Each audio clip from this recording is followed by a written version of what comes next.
Göz əməliyyatı olunmuş vətəndaş Humay Əliyeva görmə qabiliyyətini itirdiyini deyir. Bu barədə Qafqaz İnfoya qadın özü məlumat verib. Tanınmış oftalmoloq Cahir Şahbazov tərəfindən əməliyyat edildiyini bildirən Humay Əliyeva sol gözünün kör olduğunu iddia edir. Şikayətçinin sözlərinə görə Kaspiyan Hospitalda adı çəkilən həkim tərəfindən gözünün yanlış müayinəsi aparılıb və səhv diaqnoz qoyulub. Görmə qabiliyyətimi itirmişəm, əzələ və sinirlərim iflic olub, şiddətli ağrılardan əziyyət çəkirəm. Hüquq mühafizə orqanlarının təyin etdiyi ekspertiza nəticəsində müəyyən olunub ki, əməliyyatdan əvvəl gözümdə Cahir Şahbazovun qoyduğu xəstəlik diaqnozu ilə bağlı heç bir problem olmayıb. Bir çox faktların olmasına baxmayaraq, Səbail rayon prokurorluğunda araşdırılan iş hələ də məhkəməyə göndərilməyib. Xahiş edirəm ki, bu iş yekunlaşdırılaraq məhkəməyə göndərilsin.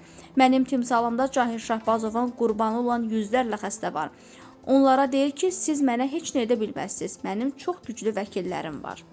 Humay Əliyeva eyni zamanda məsələni sosial şəbəkə hesablarında ictimailəşdirib. Maraqlıdır ki, qadının video müraciətinə tanınmış stilist Anar Ağakişiyev də rəy bildirib və oxşar problemlə üzləşdiyini qeyd edib. Allah köməyiniz olsun, demək olar ki, məni də bənzər vəziyyətə qoyub. İddialarla bağlı Cahir Şahbazovun mövqeyini öyrənməyə çalışdıq, amma həkimin köməkçisi sözgerin informasiyadan xəbərdar olduqlarını desə də, Cahir Şahbazovun açıqlama vermək istəmədiyini əlavə edib.